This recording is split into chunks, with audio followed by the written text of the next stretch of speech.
Dan gimana caranya kita ngebedain mimpi ini emang sebenarnya purpose hidup yang memang autentik atau sekedar trauma projection. Ya, mimpi dan itu ngingetin banget sih sebenarnya kayak pengen keluar dari rumah atau pengen take a break dari anak itu jadi alasan yang biasanya kalau aku tanya why berkali-kali keluar akhirnya bahwa ya at least gitu aku ada waktu deh ngobrol sama orang dewasa lain. Gimana kita bisa ngelihat calon suami ini bakal suportif atau meredupkan? Mau pasangannya sesupport apapun, kalau kita sendiri tidak support diri kita sendiri, ya mental aja. Ada tips gak gimana untuk ngukur mimpi yang lebih realistis sebagai istri dan ibu? Mimpinya tuh bisa jadi lebih gede lagi, jangan-jangan karena kita nggak sendirian, ada pasangan gitu. Karena anak itu adalah bentuk konkret dari waktu dan dari masalah jadinya. Dan gampang banget kita mengkambing hitamkan anak. Kalau lo capek, ngapain lo jalanin? Lo sendiri jadi ngerasa kewajiban dan beban kan? Iya sih mbak, tapi bener ya? Emang bisa ya? Ya I mean like this kind of conversation itu nggak pernah dibicarain, jadi seakan-akan kayaknya tabu. Nah, waktu pas di coaching baru dia realize, wow, gila itu tuh eye opening banget. Padahal menurut gue it's very simple, tapi menurut dia tuh very eye opening. Oke, selamat datang di Sapio Pato. Hari ini kita akan ngebahas topik yang mungkin jarang dibicarakan, yaitu having a life after becoming a wife. Kan kita sering nih dengar cerita tentang wanita yang dulunya ambisius, yang alpha woman banget nih, bersemangat dan penuh tujuan, tetapi kemudian ngerasa kehilangan arah nih setelah menikah. Society nih cenderung mendorong wanita supaya menjadi dalam tanda kutip ya, istri yang baik atau ibu yang baik, yang sepertinya cenderung tuh mereka berarti mengorbankan tujuan pribadi mereka. Tapi apakah itu benar? Dan bisakah wanita-wanita ini memiliki keduanya gitu? Pernikahan yang sejahtera dan karir atau bisnis yang sukses. Dan kalau demikian, gimana kita bisa terbebas dari rasa bersalah, ekspektasi, dan keyakinan yang membatasi kita? Dalam episode ini kita akan ditemani oleh Mbak Fatia Arta. Tepuk tangan dulu, prok prok prok prok prok prok prok. Seorang psikolog dan co-founder dari 3 generasi dan juga komunitas Ibu Punya Mimpi yang telah ngebantu banyak wanita mendapatkan kembali tujuan hidup mereka sambil mempertahankan hubungan yang kuat dan penuh cinta. Bersama-sama kita akan ngebahas mengapa begitu banyak wanita merasa putus asa setelah menikah dan gimana menyalakan kembali ambisi dan cara ngebangun hubungan yang suportif, bukan yang menekan pertumbuhan. Dan buat yang masih lajang, istri saya, prok prok prok prok prok prok prok, Coach Anes, seorang mak comblang dan karir coach yang selalu berkata, find your soul, found your mate, akan membahas bagaimana memilih pasangan yang tepat sejak awal supaya kita bisa tahu nih apa pengaruhnya besar nih soalnya antara pernikahan yang memuaskan dengan pernikahan yang meredupkan. Jadi buat kamu yang udah menikah, bertunangan, lajang, atau yang lagi mikir masa depan, episode ini cocok untuk kamu. Mari kita bahas. Alright, selamat datang Mbak Fatia dan Coach Anes. Aku nge-host dulu nih sendiri. Biasanya Sapio Pato nih berdua nge-hostnya, terus tamunya 1 atau 2 orang. Tapi berhubung ini temanya tentang wanita gitu, aku nggak mau sotoy. Jadi aku serahkan nanti kepada 2 wanita cantik di podcast ini, Coach Anes dan Mbak Fatia, tentang tema kita hari ini adalah having a life after becoming a wife. Maksudnya adalah kadang-kadang tuh kalau istri ngerasa hidupnya sudah berhenti setelah jadi ibu. Maksudnya dia ngabdi. Sebenarnya nggak ada yang salah juga ngabdi sama apa suami dan anaknya. Tapi sometimes ada something yang sebenarnya masih bisa dikejar dan dengan ambisi-ambisi itu sebenarnya bikin mentalnya sehat juga dan bisa lebih produktif sebagai ibu dan istri gitu. Nanti kita konfirmasi ke 2 wanita ini. So, selamat datang. Terima kasih waktunya, Mbak Fatia, Coach Anes. Ini aku mungkin, Halo. halo, halo, halo. Aku mulai langsung dari pertanyaan pertama kali ya.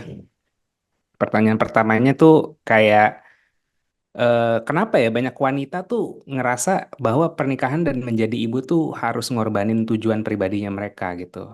Mungkin POV-nya Mbak Fatia cukup berharga di diskusi kali ini karena dirimu kan punya beberapa ada komunitas kan komunitas ibu punya mimpi. Mungkin sebagai background bisa diceritain dulu ibu punya mimpi itu kayak gimana dan mungkin bisa di-spill beberapa cerita dari situ yang inspiratif.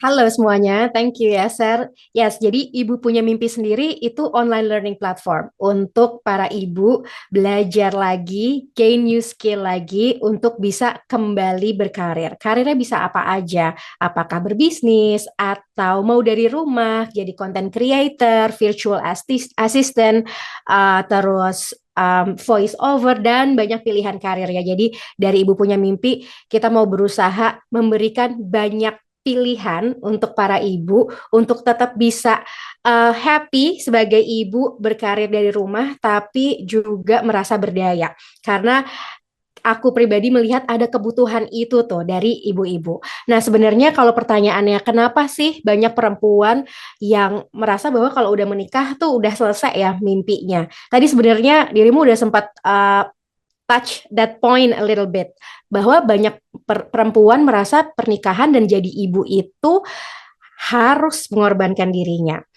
Ini mungkin karena adanya ekspektasi sosial dan budaya. Ada salah satu artikel menarik yang aku baca dari Harvard Business Review bahwa sebenarnya perempuan itu nggak pernah kekurangan ambisi, tapi mereka menghadapi hambatan struktural dan hambatan psikologis. Dan nanti terakhir aku mau nambahin satu hambatan lagi. Hambatan struktural ini lebih menunjukkan ke sistem ya, kayak ada institusi. Kalau balik ke kantor, ada certain rules yang kayaknya agak berat untuk bisa punya kehidupan yang balance ketika udah punya anak. Atau ada role-role lain di rumah yang perlu uh, dijalani sehingga ketika udah punya anak pilihannya bekerja atau di rumah itu kayaknya pilihan yang harus dipilih gitu. Lalu hambatan yang kedua hambatan psikologis. Nah, ini tadi kaitannya sama norma sosial, terus juga internalisasi peran tradisional yang membuat banyak perempuan tuh merasa bersalah ketika masih mau mengejar ambisi pribadi setelah menikah apalagi setelah jadi ibu. Jadi misalnya aku sering ketemu di Ibu Punya Mimpi, pilihan antara mau sekolah lagi, tapi kok rasanya bersalah ya kalau aku sekolah lagi, ninggalin anak-anakku untuk beberapa jam pergi ke sekolah. Atau banyak yang mimpinya, aduh pengen sekolah lagi ke luar negeri, tapi karena keterbatasan A, B, C, D, kayaknya udah deh nggak usah, dan banyak lainnya. Dan satu hal lagi, sebetulnya ini mungkin Anes nih yang akan bahas lebih banyak. Hambatan atau challenge setelah menikah adalah sebenarnya juga pasangan. Ketika pasangan dan diri sendiri ternyata punya ambisi, punya tujuan yang benar-benar berbeda atau bahkan punya cara melihat peran yang berbeda. Oke, istri itu sebenarnya apa sih di mata suami dan istri di mata diri sendiri itu apa? Ada perbedaan cara pandang, ada perbedaan values juga yang seringkali bentrokan itu membuat mimpi atau ambisi perempuan setelah menikah jadi quote unquote redup. Dan yang menarik memang banyak survei, ada survei terakhir dari McKinsey di 2022 yang aku baca bahwa 43% perempuan ketika mereka sudah menikah itu mereka memang betul-betul merasa harus memilih antara karir dan keluarga. Jadinya itu memperkuat banget dilema yang kita lagi obrolin ini. Oke, aku mau cek and recheck. Pi, mimpi lu tuh hancur gak sih setelah menikah sama gue? Coba tolong dikonfirmasi dulu ke orang-orang ini. Aku harus jawab jujur apa jujur? Oke, kalau I don't know ya. em, Mimpiku besar. Ditanya masih mau sekolah lagi apa enggak? Masih gitu. Even though aku udah ngambil S2, aku masih punya mimpi pengen PhD. Terus kalau ditanya mau berkarir yang seperti apa, alhamdulillah aku bisa berkarir sebagai coach yang aku senangin dan sekarang nemuin role baru yang menarik buat aku, which is matchmaker. Sama mimpi aku sebenarnya dari dulu kalau sama Yaser tuh gini, Fat, pengen punya keluarga yang bisa menyeimbangkan waktu antara kerja sama nanti ketika kita punya anak gitu. Jadi kita realize pas mau punya anak kayaknya nggak bisa nih kita masih dalam tanda kutip kerja kantoran. Dan Mhm. alhamdulillahnya mungkin di era sekarang opsi karir menjadi lebih banyak. Plus gitu kan, ya becoming a matchmaker, it's not easy juga gitu kan. Ibarat kata it's building a new business, a different line of Ya. business. Jadi kalau ditanya pasti kan akan ada kayak challenge-nya, tapi at least it's a challenge yang hopefully memang aku dan Yaser pilih gitu ya untuk lifestyle atau kehidupan yang akhirnya kita pengenin. Jadi to answer your questions, alhamdulillahnya justru mimpi aku sebenarnya difasilitasin gitu. Ketika aku pengen menyebarkan ilmu-ilmu baik, gue nggak bisa. Sebelumnya, Fatia tahu banget gitu ya, kita udah friends dari zaman kuliah. Terus awal-awal aku sempat support ibu punya mimpi juga, apa namanya? Tapi waktu itu trying to make a content tuh kayaknya bukan aku banget. Sebenarnya it's not my skill set. Jadi kayak ya udah sosial media gitu-gitu aja gitu. Like I don't know how to create a content yang bisa sharing. Ternyata justru berpasangan sama suami yang bisa marketing atau ngejualin gue gitu ya sebagai seorang talent. Jadi kita bagi tugas nih gitu. Anes tuh talentnya, ya Ser tuh business personnya. Wow, turns out for me I feel like thriving sih gitu. Mungkin thrivingnya nggak let's not talk only about money gitu ya, tapi kayak growth exponentially in terms of skill, in terms of impact yang mau kita dapetin gitu, sampai akhirnya dampak-dampak juga yang mau kita kasih ke orang-orang tuh jadi berasa lebih mudah karena effortnya yang tadinya sendirian tuh jadi double. So, menjawab pertanyaan, Bibe? Aku boleh nggak sih nambahin sebagai saksi hidup Please, gitu? please, please. Kita udah kenal dari kuliah ya Nes, dari S1. Dari 2009 berarti ya kan. Jadi melewatilah fase-fase, Anes juga ngelihat fase-fase ya gitu deh, fase-fase trial and error, dan aku happy banget jujur Nes untuk ngelihat dirimu berkembang. I think like di 3 tahun belakangan ini gitu kan, gimana growth dirimu sebagai coach tapi juga menemukan path baru gitu kan. Thank you ya Ser atas chatnya, ya dikira cabe-cabean. Tapi ngelihat dirimu kayak growth, menemukan path baru, terus juga kelihatan happy, lebih glowing, itu menunjukkan banget Ser. Berarti happy istrinya. Oke, Jangan nyebur. validate, gua aman. Jadi tapi gini, em, salah satu misi kita berdua, aku sama Anes kan kayak ngasih, bisa dibilang gini lah, pre-marriage awareness lah gitu ya. Kalau Mhm. kalau kita bermain eh, di konteks ini gitu kan, find your soul, found your mate gitu, kayak nemuin diri lo sendiri sebelum nanti ketemu pasangan lo. Nah, aku pengen tahu dong, kalau dari komunitas ibu punya mimpi, pain point-nya apa sih? Maksudnya ada cerita yang paling memorable gak? Yang kayak, wah, gue setelah nikah begini. Eh, ini konteksnya bukan buat nakut-nakutin kayak marriage is scary, tapi untuk para pendengar kayak gini. Ini real story yang dirasain para wanita. Terus ya udah dari situ gimana kita prevent that kind of ya pain point lah.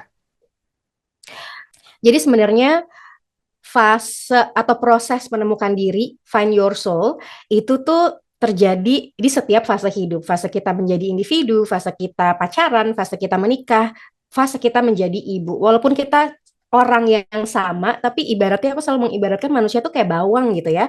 Setiap fase hidup tuh kita nggak buka layer-layer baru. Dan mungkin kita jadi nemuin bagian diri kita yang kita nggak pernah kenal sebelumnya di fase hidup yang sebelumnya. Gitu juga ketika menikah, oh kita kira kita udah sama-sama tahu nih, aku kira aku udah tahu apa yang aku mau, tapi setelah jadi ibu, bahkan hormonal, biologi kita aja berubah. Jadi kita pun adalah individu yang berbeda. Jadi yang sering aku temuin di uh, ibu-ibu di Ibu Punya Mimpi, nggak siap sama perubahan itu.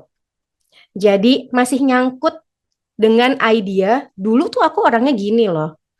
Dulu aku punya mimpi, ini banyak banget ibu-ibu yang punya mimpi sekolah lagi. Dulu aku pengen banget sekolah tinggi-tinggi.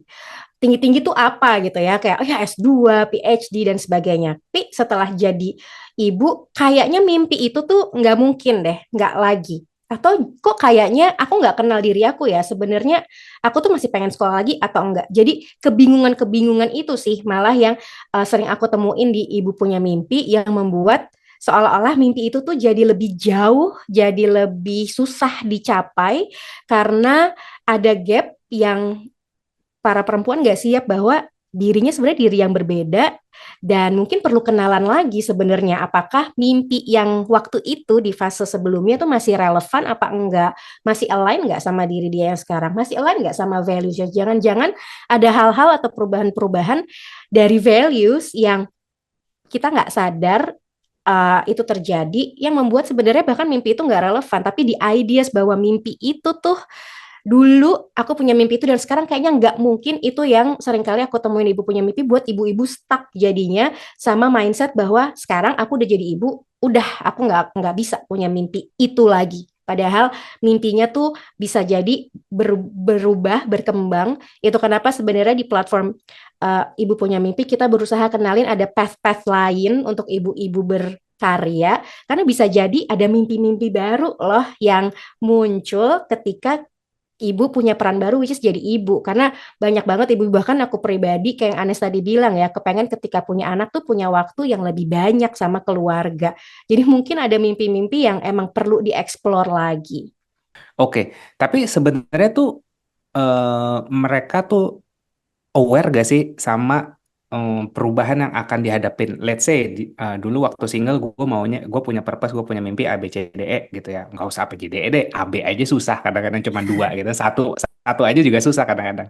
Terus tiba-tiba ketemu calon suami, akhirnya nikah apa segala macam. Nah, mereka aware gak sih bahwa nanti di saat dia ada perubahan fase di dalam hidupnya dia, itu akan efek domino gitu. Either itu mendekatkan diri dia ke mimpinya dia, atau menjauhkan, atau mentransform, atau memang gak aware aja, makanya akhirnya pada bergabung lah dan saling sharing di komunitas Ibu Punya Mimpi.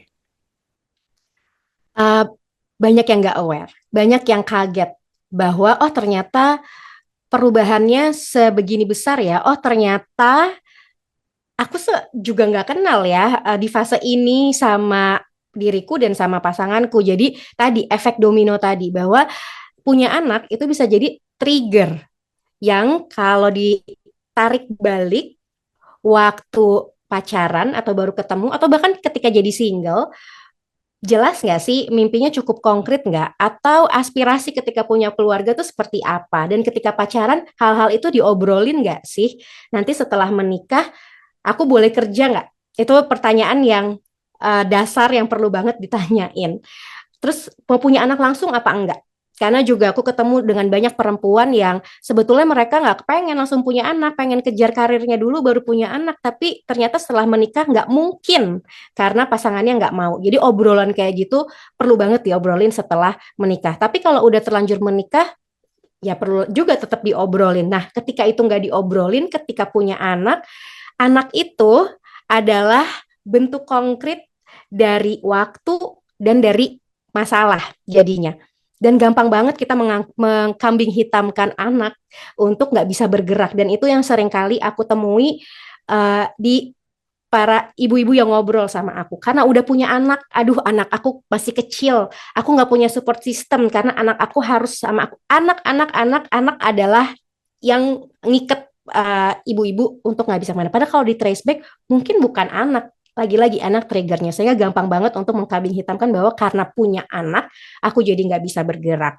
Jadi yes, karena ketidak apa namanya nggak aware sama apa sih yang perlu didiskusiin, apa sih yang perlu dipersiapkan untuk menghadapi setiap perubahan di fase-fase itu. Dan akhirnya kalau di Ibu Punya Mimpi itu tadi kita berusaha untuk membuka mindset dari fixed mindset atau victim mindset bahwa aku berkorban untuk keluargaku, menjadi bahwa hey, ini ketika punya anak aku punya opportunity baru ternyata, karena aku punya kekuatan baru, ternyata aku bisa lebih jago masak, ternyata aku bisa jadi lebih jago ngatur waktu dan sebagainya, sehingga kebiasaan-kebiasaan itu membukalah mindset ibu-ibu bahwa aku masih bisa terus berkembang ya ketika aku punya anak.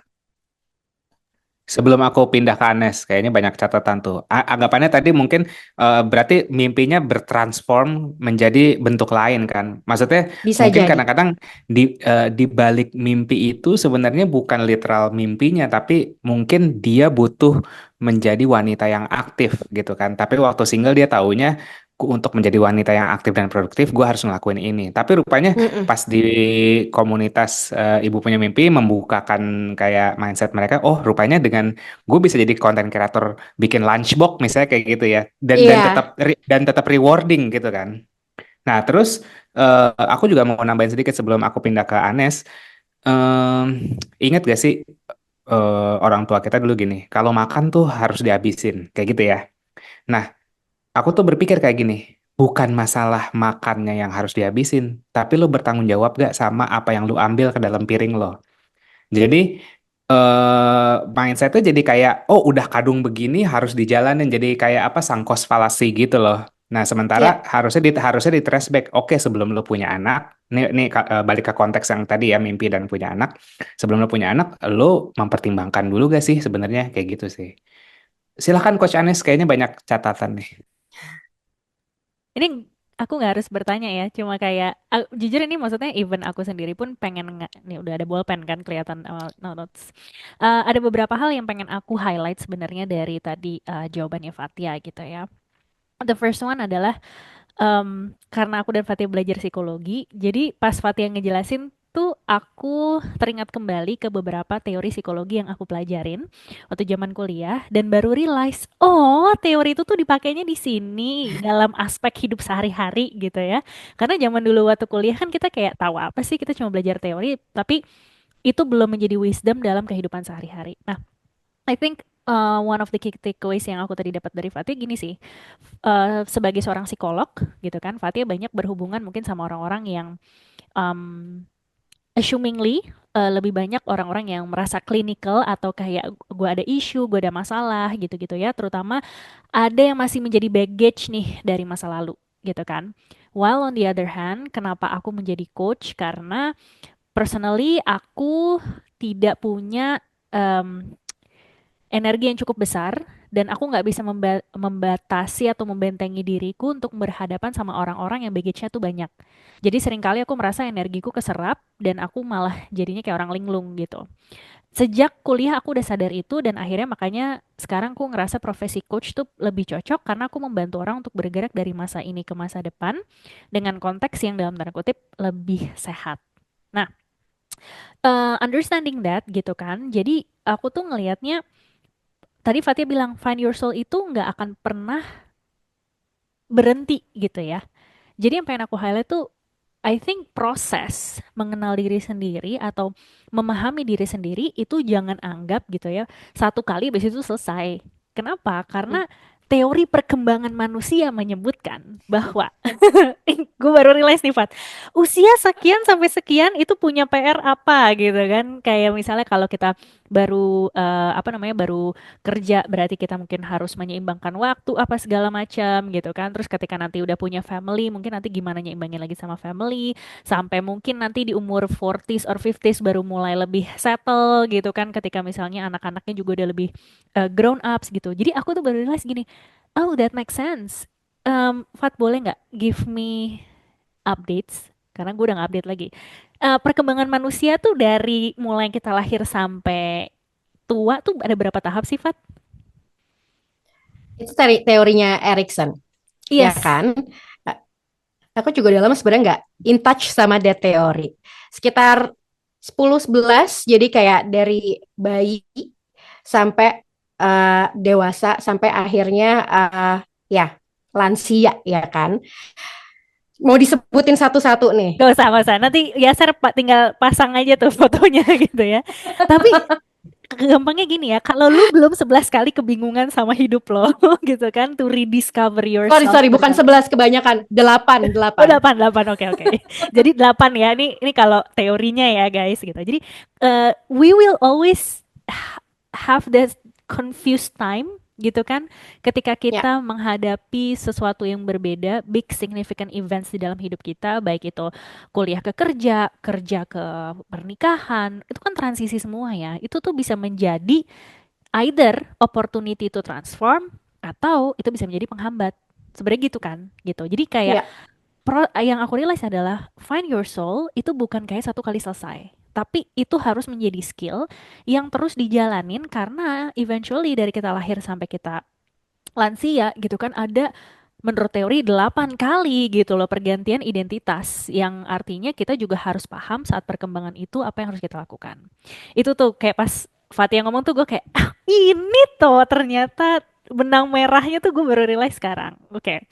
Terus realization aku yang kedua adalah sebenarnya aku tuh suka banget Fat ini teori Maslow Hierarchy of Needs. Kenapa? Karena Mhm. gue salah satu cara untuk aku memahami diriku sendiri adalah aku harus tahu kebutuhanku tuh di mana. Dan ini seru banget karena di beberapa podcast kita terakhir yang masih ramai sampai sekarang itu adalah ada hook gini kayak eh apa uang lo tuh nggak laku gitu ya.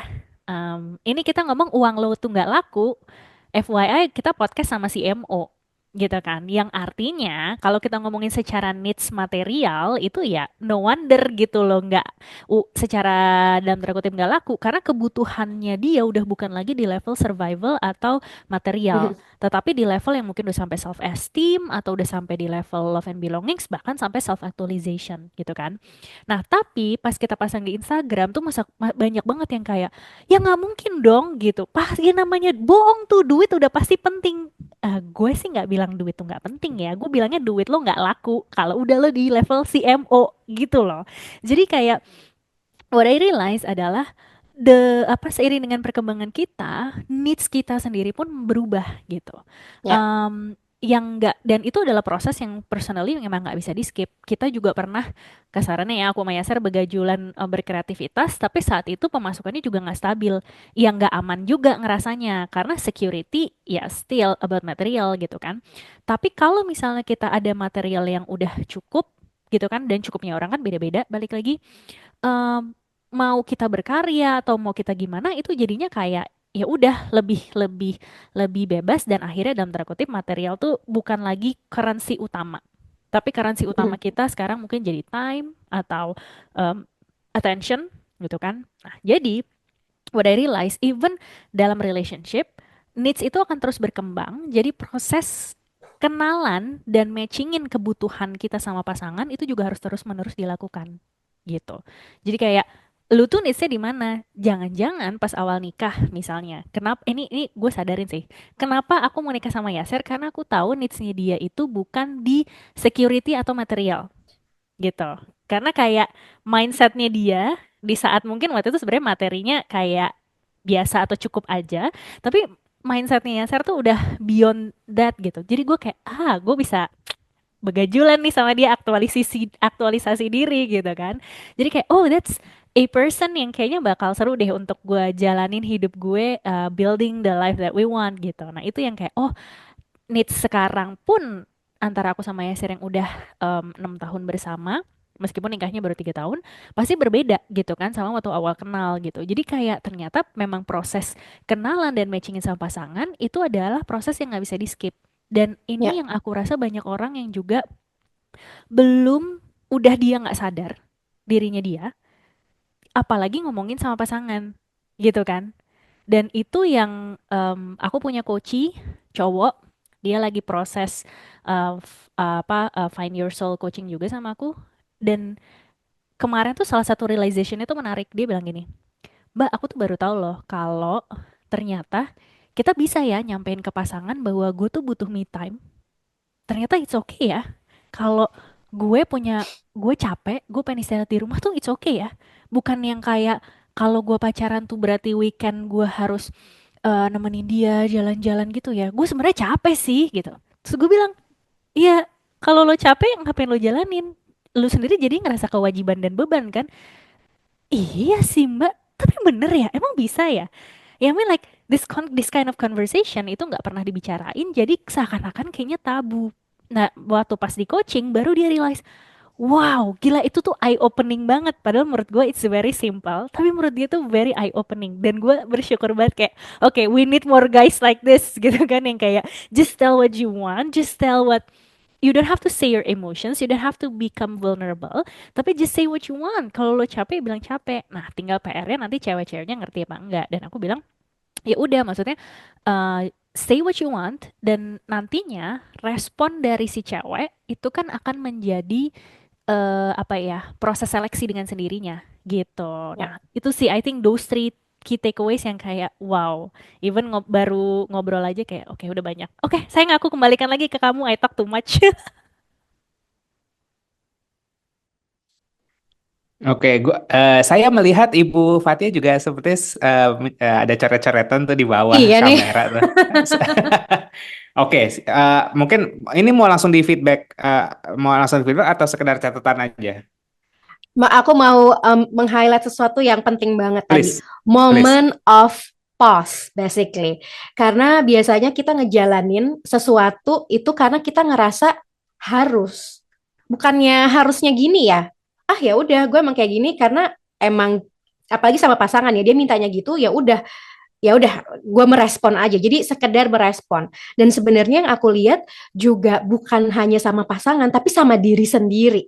Kadang-kadang ketika ada peran baru, ada keharusan yang kita rasa harusnya emang gitu, emang harusnya kalau jadi ibu itu bangun tidur, siapin sarapan, mandiin anak, dan terus nggak ada moment of pause untuk mempertanyakan sebenarnya perlu nggak sih gue ngelakuin ini, sebenarnya kenapa ya. Kenapa ya kalau aku nggak suka misalnya doing laundry gitu kan, kenapa aku harus ngelakuin setiap hari? Bahwa punya moment of pause tuh boleh loh, dan oke banget untuk mengkomunikasikan that thought, pertanyaan itu ke pasangan kita juga, bahwa setelah aku pikir-pikir aku sebenarnya capek banget loh ngurusin laundry setiap hari dan itu nggak kasih value apa-apa ke diri aku. Oke nggak ya kalau kita ngelakuinnya seminggu sekali, dan sesimpel itu untuk kasih kita jeda bahwa sebenarnya kita punya loh dan boleh untuk mempertanyakan itu, dan kita punya kendali atas hidup dan pilihan kita. Itu tuh yang seringkali hilang ketika semakin banyak orang yang quote unquote dependent sama diri kita, entah ke anak atau pasangan gitu kan, saling bergantung sama kehadiran satu sama lain. Kita suka lupa bahwa kita boleh dan perlu untuk ambil lagi kendali diri kita, kendali hidup kita dengan that simple moment of pause. Itu sih catatan aku. Noted ibu-ibu semua. Eh, by the way itu kan tadi kayak ngomongin ngomongin maksudnya bisa dibilang mungkin gimana kita bisa mengkomunikasikan dan menghadapi perubahan fase-fase hidup lah ya gitu ya. Nah, tapi oke, mimpi kita punya mimpi terus udah jadi pasangan gitu kan. Terus tapi mau ngetransform entah itu mau ke transform atau mau tetap ngejar itu. Nah, kadang-kadang kan namanya mimpi itu kan nggak punya batasan ya gitu. Gue mau jadi ini, bukan jadi itu, mau jadi ini gitu. Tapi kan mesti tetap down to earth, harus tetap grounding juga, realistis lah kayak harus dicocokin nih idealisme, mimpi sama apa yang terjadi di lapangan gitu. Nah, gimana ada tips gak gimana untuk ngukur mimpi yang lebih realistis sebagai istri dan ibu? Kalau di Fatia. kalau di kantor kita mungkin biasa kita punya KPI gitu ya.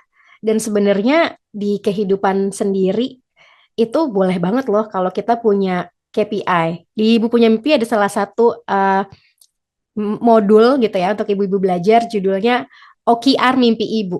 Jadi gimana caranya ngeset mimpi itu ada objektifnya dan ada key resultnya. Dan sebenarnya sebagai ibu pun aku benar juga menyarankan untuk ibu-ibu juga punya level of achievement-nya supaya at least ada momen untuk bangga lah sama diri sendiri, karena rasanya terus-terusan kok kayaknya nggak cukup dan harus terus-terus memberi. Salah satu hal yang sederhana untuk dijalanin, untuk mulai diterapin adalah untuk punya milestone-milestone kecil sih sebetulnya. Oke, kalau misalnya kita balik lagi ke mimpi yang paling umum aku dengar adalah aku pengen sekolah lagi. Dimulai dari sekolah apa? Sekolah di mana dan buat apa? Kenapa pertanyaan buat apa itu jadi penting? Supaya kita juga sadar sebenarnya fungsi sekolah lagi ini buat kita di diri kita tuh untuk memenuhi value kita yang mana ya.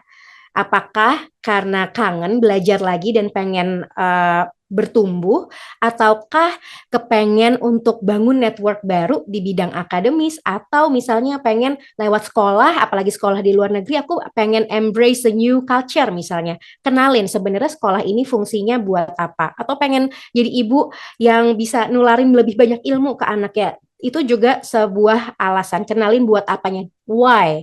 Karena pada akhirnya tools-nya itu bisa apa aja, tapi ketika why-nya udah kuat, uh, at least kita juga jadi punya dorongan yang lebih konsisten. Oke, setelah why-nya jelas, di breakdown lagi. Kapan? Karena aku percaya bahwa mimpi itu bukan tentang bisa atau enggak, tapi seringkali tentang kapan. Apalagi ketika punya anak. Aku mau sekolah lagi sekarang, tapi baru melahirkan.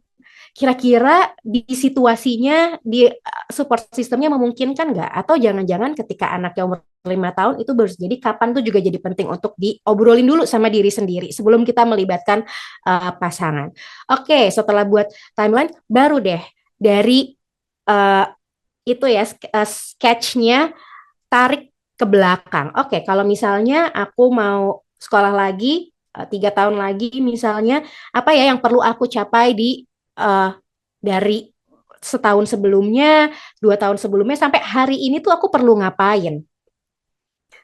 Jadi di breakdown sekecil mungkin sehingga itu jadi realistis karena seringkali yang nggak realistis itu bukan mimpinya, tapi nggak ada sebetulnya step-step konkret di balik mimpi itu sehingga nggak pernah kejadian gitu. Jadi kalau buat teman-teman, ibu-ibu yang dengerin podcast ini ketika punya mimpi, dibuat sekonkret mungkin dan ada timelinenya dan dimulai, oke, jadi hari ini ada milestone kecil apa yang bisa aku lakuin? Apakah oke, setiap 1 jam aku mulai balik deh baca buku lagi atau baca jurnal-jurnal kecil supaya mulai terstimulus lagi. Oke, di tahun sekian aku mulai IELTS misalnya kalau yang mau sekolah di luar negeri. Jadi ada step yang memang mengantar kita ke arah situ. Dan pastinya libatkan pasangan bahwa ini timeline aku, ini objektifnya kira-kira align nggak ya sama timeline kamu. Karena sebenarnya yang seru ya punya mimpi setelah berpasangan itu adalah mimpinya tuh bisa jadi lebih gede lagi, jangan-jangan karena kita nggak sendirian, ada pasangan gitu. Karena itu salah satu mimpi aku juga waktu itu adalah sekolah lagi, tapi sekolahnya aku pengen banget sekolah di luar negeri. Itu kan agak abstrak ya, buat apa dan sebagainya. Tapi ketika aku share juga sama pasangan, itu jadi lebih konkret, jadi kejadian, dan akhirnya itu juga sebetulnya yang mendorong suami untuk yuk kita pindah ke Amsterdam bareng-bareng. Akhirnya kita jadi tinggal di sini, dan akhirnya mimpi itu jadi berkembang karena kita share berdua, jadi kita punya mutual dream pada akhirnya, walaupun cara mewujudkan mimpi pindah ke luar negerinya, suami aku lewat pekerjaan, aku lewat sekolah. Jadi itu tadi, beberapa step yang mungkin bisa dilakukan supaya mimpi nggak cuma tinggal mimpi aja, tapi jadi action. Alright. Em, itu ini Mbak, ya mirip-mirip kerjaan ya. Apa maksudnya Mm-mm. kalau ya kan ini kan objektif hidup juga kan. Maksudnya either lo jadi ibu, suami, or siapapun kalau emang lo punya tujuan ya memang harus di apa background breakdown step-stepnya kecil-kecil supaya achievable gitu kan, nggak langsung kayak anak tangga yang tinggi banget susah gitu Ya. kan. Nah, kita ngomongin mimpi terlepas dari entah itu buat ibu apa segala macam. Dulu aku ingat Batu Anes pengen sekolah di luar negeri, tapi vibe-nya beda nih. Pas waktu kita masih pacaran bilang kayak gue mau sekolah ke luar negeri apa segala macam. Terus kayak lu ke sekolah ke luar negeri emang mau mau ngapain gitu, mau ngejar apa gitu. Feeling aku mengatakan saat itu sebenarnya dia dia mau kabur dari rumah aja gitu. Kadang-kadang tuh mimpi yang kita bayangkan tuh sebenarnya terdistorsi sama trauma sebenarnya kayak gitu. Kamu bisa sharing nggak apa bedanya saat kamu dulu waktu single mau sekolah di luar negeri sama sekarang udah nikah, intensinya beda, terus apa yang ngebedain itu dan gimana caranya kita ngebedain mimpi ini emang sebenarnya purpose hidup yang memang autentik atau sekedar trauma projection. Iya, Kalau trauma projection, gue agak nggak berani ngomong ini trauma projection ya. Tapi itu benar banget Ayo sih. mak, bapak, mak, gue bilangin mak lu nih. Most likely akan ada di sosial media anyway sih. Tapi ya gini sih. Aku inget tuh Fat, kayak tadi pas kamu bilang, oke, mau S2, mau sekolah laginya tuh sekolah lagi apa, kapan, mau di mana dan segala macam. Jadi dulu aku tuh punya cita-cita mau S2 dari aku awal masuk kerja, which is 2014. Karena aku lulusnya telat 1 tahun tuh. Terus kayak 2014, oke gue pokoknya mau lanjut lagi S2. Gue belum tahu mau S2 apa, gue nggak tahu mau di mana. Tapi kayaknya gue pengen di luar negeri deh gitu. Awalnya waktu zaman 2014 tuh kayak ya mau ngerasain lah gitu. Maksudnya kayak tinggal di luar rumah. Nah, aku ingat banget tuh, motif pertamanya adalah tinggal di luar rumah gitu kan. Melihat kehidupan baru gitu kan, merasakan hidup sendiri dan mandiri tuh gimana sih rasanya gitu. Karena nggak seumur-umur kayak, bukan nggak pernah sih, tapi ya memang nggak, satu nggak pernah keluar rumah, jadinya nggak pernah ngerasa punya urgensi untuk mandiri. Itu yang pertama. Terus berkembang lagi dong ceritanya di 2015 pacaran kan. Nggak jadi menikah. Kenapa nggak jadi menikah? Karena waktu itu aku realize kehidupan yang ditawarkan sama mantan pacarku waktu itu is not the life that I want after marriage. Dan itu yang kayak tadi Fatia bilang gitu, karena waktu itu usianya bedanya lumayan 4 tahunan gitu. Jadi dia waktu itu udah almost 30 atau udah 30-an. Aku kayaknya masih 25 26-an gitu kan. Jadi waktu itu dia pengennya kalau misalnya kita nikah, itu aku langsung punya anak. Nah, sedangkan aku ngerasa kayak ntar dulu, gue masih pengen S2, gue masih pengen S2 di luar negeri gitu kan. Jadi kayak em, keinginan ini tuh ternyata berbeda arah sih, I would say. Dan waktu ditanya sama dia kayak, yuk kita nikah, itu tuh berat banget untuk aku say yes or say no gitu kan. Karena I don't know what should I answer gitu. Dan itu juga jadi pertanyaan ketika ngomongin harusnya, ini harus menurut siapa gitu kan. And then I realized, ya udah saat itu aku cuma berpikir, intinya kehidupan atau visi yang ditawarkan sama dia aku nggak mau, tapi aku nggak bisa say no juga, jadi aku cuma freeze gitu kan. Terus ya udah I let him go. Dan setelah habis itu gue broken heart, mulai journaling dan segala macam, akhirnya di situ aku baru realize kayak apa namanya, ternyata aku itu punya mimpi untuk S2 lagi gitu kan, pengen ngerasain mandiri dulu sebelum akhirnya aku menikah gitu. Nah, terus akhirnya setelah putus, setelah journaling, menemukan diriku sendiri lagi, aku mencoba untuk memahami lagi. Oke, Nes, aku tanya lagi ke diriku sendiri. Emang lu mau kuliah apa? Gitu ya. Sampai di buku-buku tuh aku tulis kayak SWOT gitu ya. Kayak oke, coba tulis seluruh apa namanya, apa apa tuh jurusan yang kamu pengen gitu kan. Terus waktu itu pengen ambil LPDP. Oke, cari kira-kira yang dibayarin LPDP apa nih ya gitu kan. Oh, cari segala macam. Nah, intensi yang kedua nih salah. Karena apa? Gue mau cari jurusan berdasarkan jurusan yang bakal di-approve sama LPDP. Jadi kayak ya udahlah terserah jurusannya apa. Yang penting gue dibayarin ke luar negeri. Gue nggak mau bayar duit sendiri gitu. Terus kayak udah nih sempat berproses sampai interview. Ya no wonder gagal sih gitu. Karena it seems that I don't have a clear action plan. Jadi aku ingat banget waktu itu ditanyain terus, apa next stepnya yang akan kamu lakukan ketika kamu kembali lagi ke Indonesia? Aku bakal begini, aku bakal begitu, malah yang kayak kalau interview kerjaan tuh, saya akan memajukan perusahaan ini, tapi saya nggak tahu dengan cara apa gitu ya. Jawabannya tuh persis kayak gitu. Terus aku realize banget, I feel this one gitu. Dan di situ aku realize, oke ya udah deh, gagal.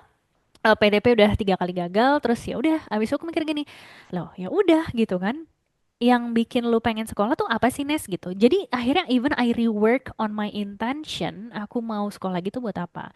Terus aku baca lagi jurnalku di 2014. Rupanya di tahun, jadi awalnya kan aku mau ngambil psikologi, something something gitu ya. Although I don't really like psikologi, aku nggak tahu juga apakah aku bakal terus-terusan di psikologi. I mean I have interest tapi nggak tahu mau jadi profesi psikolog apa enggak. Nah, Aku baca lagi jurnalku, terus di situ ada tulisan gini, di umur 35-an, aku tuh pengen punya bisnis gitu. Bisnisnya waktu itu kepikirannya sama teman SMA aku, kita pengen bangun hostel. Kenapa bangun hostel? Karena kita suka traveling gitu kan. Terus kayak, you know what? I think the idea of having a business dan turun apa sebelum sebelum ultimate-nya di 35 punya bisnis tuh kayak di 32-an tuh aku pengen udah jadi freelance atau konsultan ketika aku punya 2 anak gitu ya. Hmm. Terus kayak oke, jadi sebelum punya bisnis gue mau jadi freelance consultant. Ya udah gue ambil bisnis aja gitu. Dan waktu itu karena berkembang tuh kan intensinya udah sekitar 3 sampai 4 tahunan setelah waktu aku awal nulis jurnal itu, aku realize di situ tuh posisi HRBP atau HR business partner tuh lagi emerging. Nah, aku melihat kesempatan gini, nggak banyak loh orang HR yang belajar tentang bisnis. Jadi kayaknya kalau aku belajar tentang bisnis, kayaknya ini bakal bagus buat karir aku. Plus, kalaupun aku nanti mau bikin bisnis sendiri, at least gue udah ngerasa secure bahwa gue punya ilmunya gitu. Masalah nanti ngejalaninnya gimana ya udah lihat aja nanti. Dan akhirnya baru beneran aku take S2. Ya udah deh, kan tujuan lo mau S2-nya adalah belajar bisnis buat masa depan lo. Berarti it doesn't mean lo harus keluar negeri dong, gitu. Ya udah, akhirnya aku pikir aku ambil di Indonesia. Bedanya sama sekarang, kenapa aku masih tetap mau PhD? Karena aku udah lebih pakem lagi nih 10 tahun gitu kan, 10 tahun kemudian I realize I think the field yang pengen aku dalemin itu adalah di emotional intelligence. Karena itu irisan antara dunia karir atau pekerjaan sama dunia relationship, dan honestly masih banyak orang yang belum paham tentang emotions dan mereka nggak tahu how to handle their emotions. Apalagi di Indonesia. Jadi aku berpikir gini kayak, oke, now aku mau belajar tentang emotional intelligence.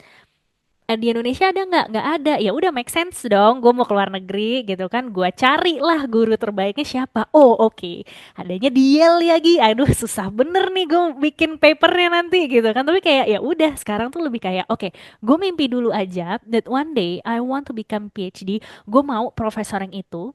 Gue nggak tahu gimana caranya, gue nggak tahu nanti nulis jurnalnya gimana. But all I know, I want to involve in emotional intelligence field. Jadi itu tuh momen yang kayak aku realize ya udah gitu. It doesn't mean bahwa aku harus kuliah di luar negerinya di mana-mana. Bukan harus keluar negeri lagi, tapi I know aku mau ngasih impactnya tuh di situ. Itu sih yang aku rasain ya. Maksudnya yang akhirnya membuat aku apa ya, mimpinya pun jadi berasanya tuh lebih apa ya? Gue ngerasa Fulfilled.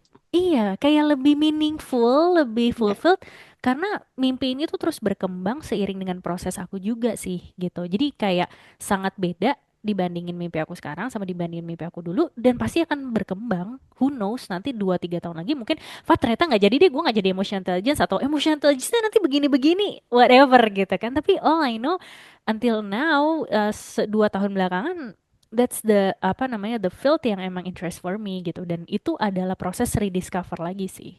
So I don't know, does that answer your questions, Yaser? Iya, butuh something yang bisa dicerna sama, maksudnya ini kan memang apa personal sekali story-nya, tapi sebenarnya poinnya adalah eh, apa mimpinya tuh di di breakdown nih, jangan jangan ketipu nih, ini mimpi emang pengen kabur dari rumah atau bosan ngurus anak apa segala macam. Tapi dari aku penasaran juga dong, dari Fatia ada cerita gak sih? Maksudnya kayak mimpi-mimpi yang terdistorsi sama trauma, entah itu cerita dari personal atau dari komunitas. Sebenarnya trauma response itu tuh cabangnya atau manifestasinya nggak melulu buruk sebetulnya. Karena yang namanya trauma response, kita merespons terhadap ketakutan ya. Trauma itu kan juga menimbulkan certain emotion, dan biasanya apa pilihan yang kita pilih itu berusaha melindungi kita dari emosi apapun yang kita berusaha hindari dari trauma sebelumnya. Dan biasanya either fight, flight, atau freeze. Nah, ketika kita memilih untuk gue mau melakukan A atau mau punya mimpi A, itu bisa jadi turns out okay, turns out nggak okay. Sebenarnya ngelihatnya adalah dari balik lagi recheck emotion yang terlibat sih. Ini tuh ketika memilih tadi ya kayak sekolah lagi, ini karena ada angernya, ada kayak nggak kepuasannya, kayak pengen kaburnya dan sebagainya. atau ada drive emotion lainnya yang emang sebenarnya pengen adanya perubahan, tapi perubahan dari dalam diri, pengen grow, pengen dan sebagainya. Jadi cek balik lagi sih ke dalam diri sendiri sebenarnya keinginan ini nih drive emosinya apa? Karena tadi Anes juga ngomongin tentang banyak emosi dan bener banget bahwa pilihan atau bahkan mimpi yang kita punya tuh juga di drive sama emosi apa sih? Itu tadi kenapa jadi why-nya jadi penting untuk ditanyakan berkali-kali gitu. Kayak oke, mau sekolah lagi kenapa? Oh, karena pengen dapat ilmu baru. Emang kenapa punya ilmu baru? Oh ya, soalnya kepengen bisa lebih berdampak sama sekitar. Ah, emang kenapa? Jadi tanyakan berkali-kali why-nya kenapa sampai ada dan jujur ya sama diri sendiri. Apalagi kalau ngobrolnya sama diri sendiri tuh coba deh let go ego-ego yang ada di sekitarnya untuk bener-bener deep dive sama why-nya tadi. Ketika why-nya jelas, kita jadi tahu sebenarnya pilihan ini nih drive-nya dari emosi ketidakpuasan atau ketakutan dari trauma masa lalu, apa sebenarnya ini sesuatu yang udah evolve dan menjadi pilihan atau mimpi yang emang kita butuhin atau oke untuk perkembangan kita uh, selanjutnya. Karena kalau ngobrolin ya, mimpi dan itu ngingetin banget sih sebenarnya kayak pengen keluar dari rumah atau pengen take a break dari anak itu jadi alasan yang biasanya kalau aku tanya why berkali-kali keluar akhirnya bahwa ya at least gitu aku ada waktu deh ngobrol sama orang dewasa lain, ya at least aku ada identitas baru yang aku bangga lagi selain ibu dan istri. Karena banyak dari para ibu ya, ketika bahkan as simple as ketika mereka ngenalin diri di sekolah gitu ya, itu bukan nama loh. Aku mamahnya Alarik atau aku mamahnya siapa, bahkan itu udah mereduksi siapa kita kan sebagai nama. Atau kalau di lingkungan tetangga, istrinya siapa. Itu juga lagi-lagi mereduksi identitasnya sebenarnya aku sebagai individu siapa. Sehingga tadi obrolan-obrolan sama ibu-ibu ketika ditanya why, itu ada banget sih jawaban bahwa ya at least ada identitas baru yang aku bisa banggakan. Nah, ketika dapat jawaban itu tuh yang biasanya aku juga bantu gali. Oke, rasa bangga tuh bisa didapat dari apa lagi sih gitu. Kalau emang pengen sekolah lagi, ada why beyond dari rasa bangga nggak sih yang juga bisa masuk ke dalam situ supaya why-nya juga jadi lebih kuat dan didorongnya bukan hanya sekedar uh, mau merasakan emosi tertentu karena pada akhirnya ada juga perempuan-perempuan yang aku temuin aku udah kok berhasil sekolah lagi tapi kok udah ya gitu aja rasanya ternyata gitu. Jadi mempertanyakan why berkali-kali itu jadi penting banget sih karena bahkan kalau refleksi dari perjalanan aku sekolah lagi gitu ya, ambil S2 yang kedua di sini, yang tadinya why-nya pengen nyobain sekolah di luar negeri karena pengen tahu aja sistem pendidikan di luar negeri itu kayak gimana, tapi nggak mau psikologi lagi gitu. Dan kebetulan itu lagi ngebangun 3 generasi, banyak di area komunikasi, aku ambil communication, persuasive communication.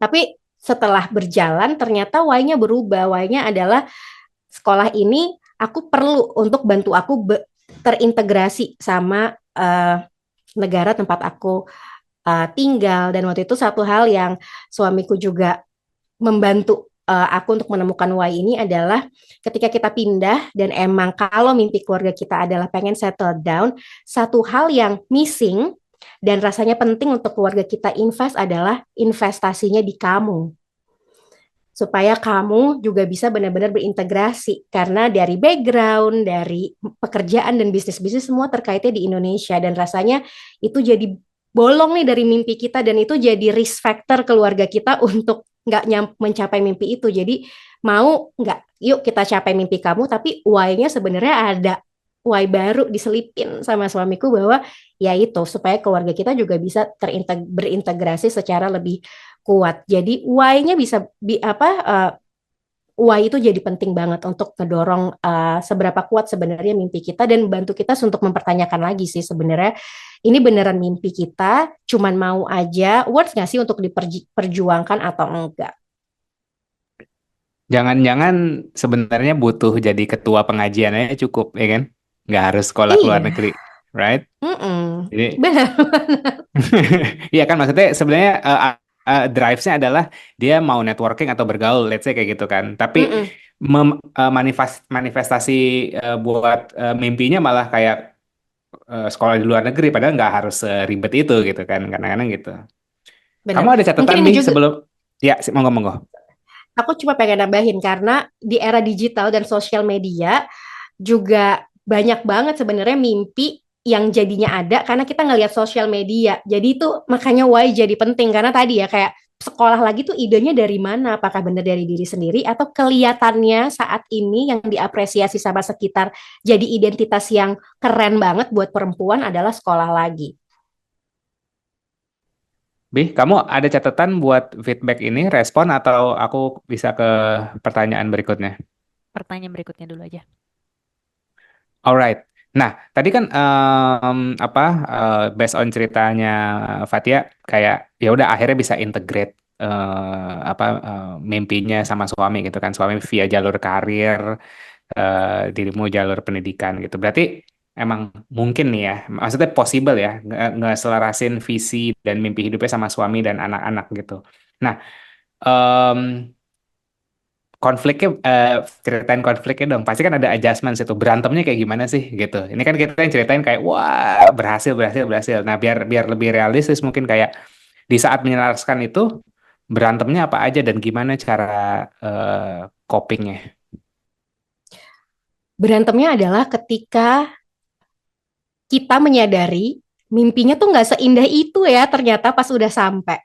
Jadi pas udah pindah lah ada tantangan baru nih. Aku ngerasa sendirian ternyata. Terus masuk ke area kayak aku mau pindah tapi tuh kan gue ninggalin kerjaan gue ternyata. Tuh kan gue nggak bisa jadi psikolog lagi di sini dan sebagainya. Lalu dia ngerasa lah itu bukannya sesuatu yang udah kita obrolin ya harus udah kita obrolin loh sebelum kita berangkat bukannya harusnya kamu udah siap ya. Jadi bahwa even udah mempersiapkan nggak siap ketika udah sampai. Jadi konflik itu terjadi bahwa konflik aku merasa aku tertinggal. Tertinggal bahwa ya kita pindah karena kerjaan kamu nih awal ini. Aku emang pengen sekolah lagi, mungkin aku mau kerja lagi. I lost.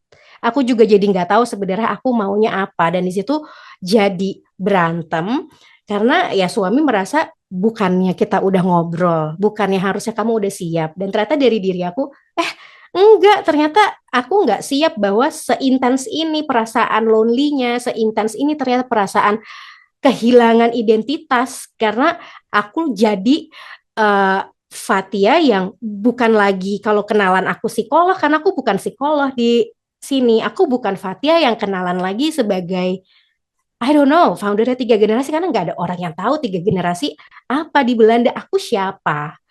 Dan itu sih berat banget dan itu di setahun pertama kayaknya kayak ada di cycle itu apalagi udara ya kan kalau winter masuklah ke dalam pikiran-pikiran bahwa aku sendirian di sini dan sebagainya dan itu cukup berat buat kita di awal-awal dan itu kenapa ya muncul ide suami aku yuk kita gali sebenarnya apa yang bisa mendekatkan kamu untuk lebih bisa merasa terintegrasi dan diskusi itu nggak gampang juga karena sebenarnya mimpi sekolah lagi aku ada tapi udah lama juga aku nggak pikirin lagi karena ya udah aku udah ngerasa cukup sama achievement atau identitas yang aku punya saat itu dan itu mendorong aku untuk membuka lagi sebenarnya apa ya mimpi aku dan sebenarnya aku nih siapa ya dan aku mau jadi siapa kalau aku bukan psikolog karena saat itu aku belum bisa langsung berpraktek. Kalau aku bukan founder atau bukan yang punya bisnis, aku siapa? Dan ternyata ketika kitanya aja bingung, lagi berkonflik, itu aku observe banget sih. Banyak respon-respon quote unquote tidak sehat terjadi di situ. Karena apapun yang suami aku tawarkan, salah aja. Kayak, coba deh cek uh, job ini gitu. Ini kayak cocok sama background kamu. Kok kamu buru-buru aku sih buat ini? Yang Sebenarnya dia nggak salah, tapi aku yang lagi ngerasa nggak stable. Akhirnya di situ kita akhirnya ngobrol dan dia bilang aku capek deh sebetulnya apa yang aku tawarin ke kamu rasanya selalu ada jalan buntu. Jadi kamu maunya apa? Dan itu kita diskusi lagi. Jadi kayak apa ya yang sebenarnya aku mau, aku bisa bikin aku excited dan sekolah idea untuk sekolah lagi itu bikin aku excited. Tapi mau jurusan apa? Di situ kita jadi ngobrol. Ada opportunity apa ya yang pengen aku tap in yang aku belum pernah yang mungkin complementary dari apa yang aku punya saat ini. Dan diskusi itu naik turun dinamikanya ketika lagi-lagi ya ketika diri sendiri nggak ngerasa secure rasanya apapun yang dikasih sama pasangan sama suami aku saat itu jadi kayak attack kayak kamu ini ya kamu kok buru-buru aku dan lain-lain sampai di titik aku bisa ngerasa oke settle down aku bisa terima input kamu adalah ketika ya dia jujur sama ke hopelessan dia ngobrol sama aku. Kayak aku nggak ngerti lagi sebenarnya harus ngobrol gimana. Di situ aku sadar, iya ya, gimana dia bisa nolongin gue kalau gue aja nggak membuka itu. Akhirnya kita duduk bareng-bareng, kita ngobrol dan sebagainya. Di situ itu dia quote yang aku menurut aku kayak amazed bahwa investasi keluarga kita saat ini untuk bikin kita bisa stay karena bisa aja tahun depan kalau kamu nggak happy ya kita pulang kamu mau pulang atau enggak? Aku bilang enggak, aku masih merasa aku pengen kenal sama negara ini. Oke, kalau gitu yuk kita invest sama-sama di diri kamu. Jadi itu sih dinamikanya sampai akhirnya menemukan uh, ya itu cara buat kita benar-benar settle dan kata-kata suami aku yang kayak ayo kita invest sama-sama di diri kamu tuh at some point ngebuka aku bahwa sebenarnya pasangan aku emang beneran suportif loh. Dia nggak lagi ngeburu-buru, tapi ya dia concern sama aku yang udah beberapa bulan ada di loop ketidakbahagiaan, padahal aku mencapai apa yang sebenarnya kita mau capai. Berarti kita perlu namanya art of memilih suami. Coba Tante Anes, gimana? Gimana kita bisa ngelihat calon suami ini bakal suportif atau meredupkan? Aku harus disclaimer dulu bahwa gua Nggak perlu muji-muji gue yang banget-banget ya. Tapi nggak apa-apa sih. ini bukan muji kalau misalnya kayak gitu kan berdasarkan pengalaman pribadi because I choose you right gitu dengan segala benefit dan resikonya ya kan. Oke, jadi ini menarik sih. Maksudnya eh, personally gue maksudnya kita kan bukan yang deket banget ya Fatia. Gue memantau perjalanan kamu di social media, and I thought like everything was okay, gitu kan. Jadi kalau kayak pas baru tahu the reason behind it, kayak oh ternyata you also feel struggle and everything. Apa ya? Reminding us that everyone is human sih, gitu. We might have emotions, we might have error, we might have apa ya, some fall down, baik yang kita pilih maupun tidak kita pilih, gitu kan. Dan sangat senang bahwa suami kamu support kamu, gitu. Jadi kayak apa ya? Kalau tadi Yaser pertanyaannya adalah gimana sih caranya nyari atau memilih pasangan yang suportif? Karena taglineku adalah find yourself, found your mate. Jadi kamu suportif dulu sama diri kamu sendiri. Karena gini sih, kayak yang nih kalau dari contoh ceritanya Fatia ya, mau pasangannya sesupport apapun, kalau kita sendiri tidak support diri kita sendiri, ya mental aja gitu. Jadi I think sebelum mencari, apalagi kita mendapatkan yang suportif ataupun um, se-ideal mungkin yang kita pengenin gitu, I think we also need to recheck whether kita sudah cukup suportif atau belum sama diri kita sendiri terhadap apa ya, tadi memiliki kriteria yang lebih make sense.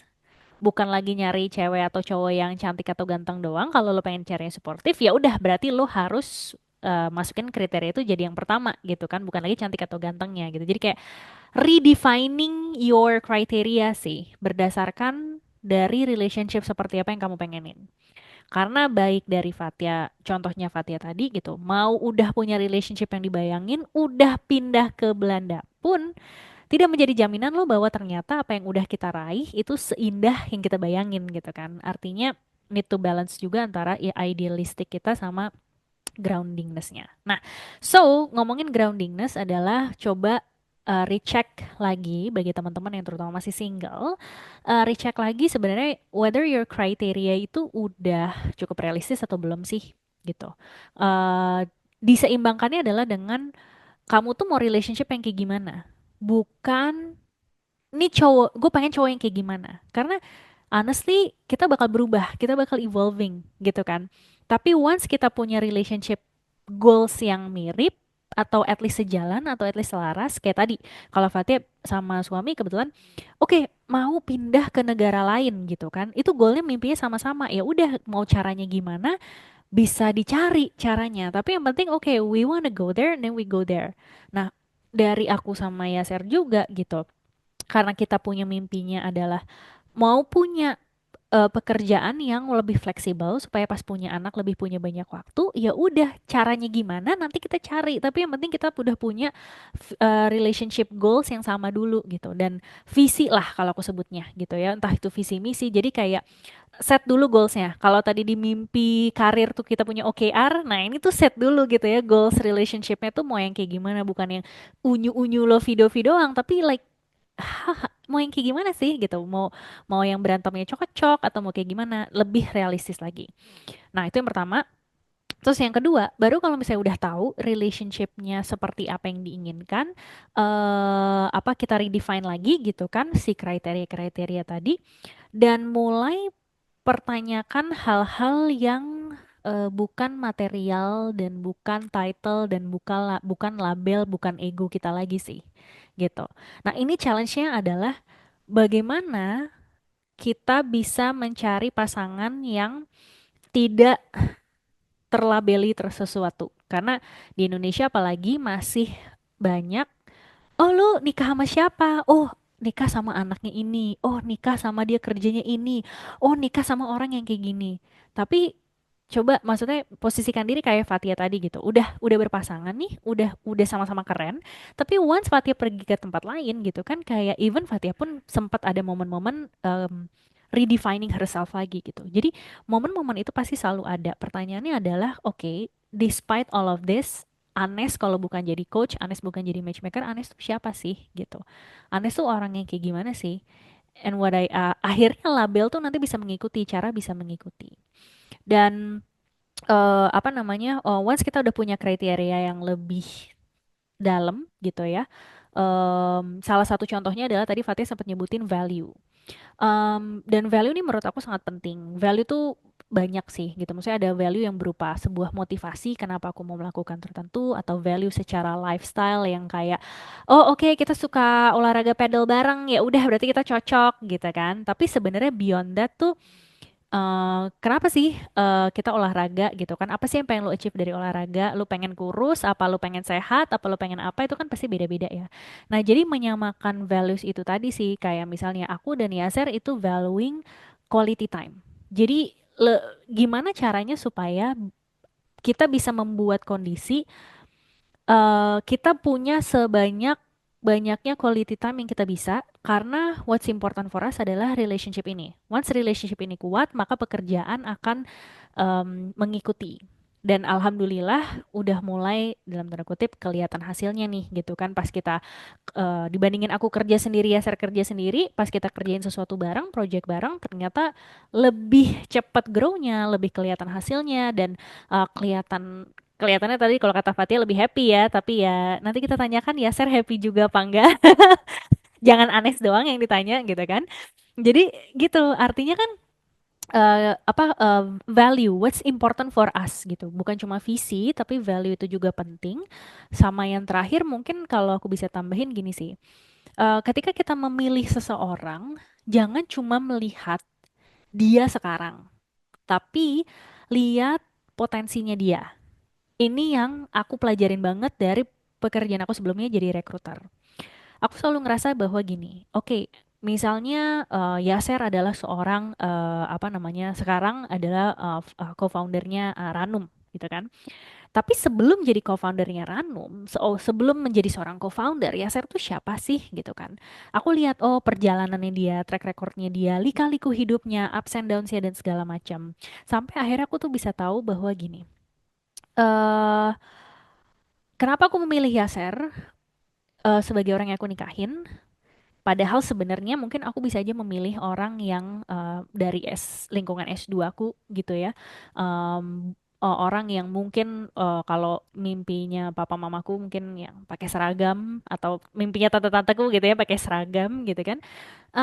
Tapi aku tahu, hey, that kind of person it's not for me. What I'm looking for is the depth of someone gitu. Orang yang punya kualitas, orang yang bisa gue ajakin ngobrolin apapun, gue bisa being vulnerable, tapi gue tetap ngerasa safe gitu. Gue nggak merasa disalahkan sama orang tersebut. Gue merasa dia mengerti what I've been through dan seperti itu gitu ya. Jadi aku cuma coba ngomongin rasa-rasa itu. Nah, Yaser, ceritanya nih Fat gitu ya. Jadi Yaser itu buat gue di saat kita ketemu aku tuh ngerasa kayak aku di level 4, dia di level 3 gitu. Ini rasa-rasanya aja ya. Jangan ditanya itu indikatornya apa, gue nggak bisa sebutin. Tapi kayak gue ngerasanya saat itu gue di level 4, Yaser di level 3. Waktu pas kita ketemu. Tapi pas aku gali, nih Yaser tuh sebenarnya dari mana sih sampai dia akhirnya bisa ketiga ini? Rupanya Yaser itu dari Oh enggak, aku dulu. Aku tuh dari satu lah kasarannya. Jadi growth aku selama selesai lulus kuliah dari satu ke empat, which is cuma tiga, gitu kan. Yaser untuk sampai tiga, dia itu rupanya dari minus tiga. Jadi dia rupanya udah grow sebanyak 6 step. Di situ aku ngeliat gini, wah anjir, gila ya. Dia punya resilience-nya untuk grow dari yang tadinya minus, yang sampai kalau aku ngomongin trauma responsnya gitu ya, gue selalu dijejelin kayak apa namanya eh, pikirin worst case gitu. Worst case-nya kalau amit-amit gue kenapa-kenapa gitu ya. Gue yakin nih orang pasti masih bertanggung jawab masih gue makan. Karena kayak I cannot think of living without eating gitu kan. Jadi kayak oke, dia di saat titik tersulitnya aja dia masih bisa makan pas kuliah nasi goceng itu isinya nasi telur sama sayur selama 6 semester. Terus gue kayak gila, dengerin ceritanya dia, I was amazed like betapa dia tidak menganggap itu sebagai suatu hal yang memalukan, tetapi kayak ya gue pernah sulit dan sekarang gue nyampe sini dan itu gue kayak wah nggak semua orang kayak gini. Dan kalau aku boleh fast forward sekarang gitu ya, setelah melihat potensi itu dan akhirnya aku memilih Yaser, aku ngerasanya dia udah grow jauh lebih daripada aku gitu. Kayak even mungkin aku sekarang baru di 6 atau 7, dia mungkin udah di 8 atau 9 gitu. Jadi kayak wow, maksudnya em, kasarannya nih ya, akarnya dia tuh dalam. Jadi sebagai pohon, dia tuh tumbuhnya kuat dan lebar dan rindang gitu. Di saat gue tuh kayak mungkin kayak masih keterpa angin tuh masih gitulah gitu ya. Sedangkan kalau Yaser tuh udah kokoh. Jadi itu sih yang pertama visi, yang kedua kriterianya, value-nya yang lebih penting bukan cuma sekedar yang apa namanya materialistik doang. Sama yang ketiga itu adalah potensinya gitu. Jadi supaya kita tuh karena aku ngerasa namanya hidup pasti ada konflik, pasti ada kesusahan, tapi gimana kita bisa tetap bertahan bahkan grow out of it. Itu kan growth mindset gitu kan. Melihat sebuah kesulitan bukan menjadi apa namanya sebuah batasan, tapi bagaimana melihat kesulitan itu sebagai sebuah opportunity. Dan itu pun aku masih belajar terus sampai sekarang. Mau title gua coach bullshit lah kalau gue nggak belajar terus gitu. Gue pun masih ditempa sama hidup supaya lebih growth mindset. So hopefully that's answer ya. Terus aku sambil mau baca chat. Oh pohon cabe iya sayang aku pohon cabe memang sangat imut-imut lah. Oke, ya Sarah, does this answer your question? Fatia orang apa sih? Orang Jawa? Orang Jawa bukan? Bukan, tebak orang apa? Orang apa? Fatia Sunda kali. Orang Bandung. Bukan ya? Enggak, Orang apa sih? orang Sumatera Barat, Lah, orang sekampung Minang. kita. Sekampung kita. Emang iya? Aku juga orang, iya aku orang Minang. Di mana Aku kampungnya? Gue aku jadi aku di paguyuban. Solok, Solok, kakekku yang dari mama Solok, kakek yang dari bapak tuh di Painan. Jadi yang satu di gunung, satu di pantai. Jadi anak Mamaku kampung dari lah Solok. bukan.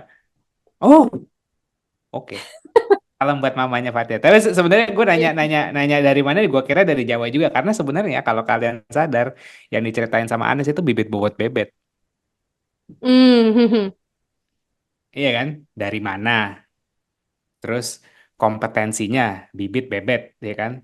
Sama bibit bobot bebet, bibit bebet bobot. Bobotnya berarti value-value hidup gitu. Jadi kayak dia dari mana, kompetensinya apa, dan value-value hidupnya dia apa. Secara nggak sadar kamu nyebutin bibit bobot bebet sebenarnya, Bi. Runs in my blood. Oke, oke, oke. Nah, nih kadang-kadang oke, kadang-kadang mungkin kita nggak mungkin seidealis itu gitu kan. Perlu perlu semuanya dikerjain, diusahain bareng. Maksudnya nggak mungkin kita dapetin langsung orang yang langsung cocok langsung cocok either 80%, tetap aja masih ada yang di working on it gitu kan. Oke, value-value-nya udah sejalan, visi misi udah sejalan, bibit bobot belum menuju ke pernikahan ya ada sesuatu harus harus dipesan dulu nih gitu kan untuk kayak jadi dua gitu kan dua besi panasin dulu sampai kabur baru bisa disatuin. Kok tukang las banget gue nih kayaknya. It's Nah, okay. tapi pada ngerti nggak ya tukang kat? Aku kemarin kita ngobrol nih Fatia, dirimu kan sampai sebelum nikah 1 tahun ke Hmm. terapis.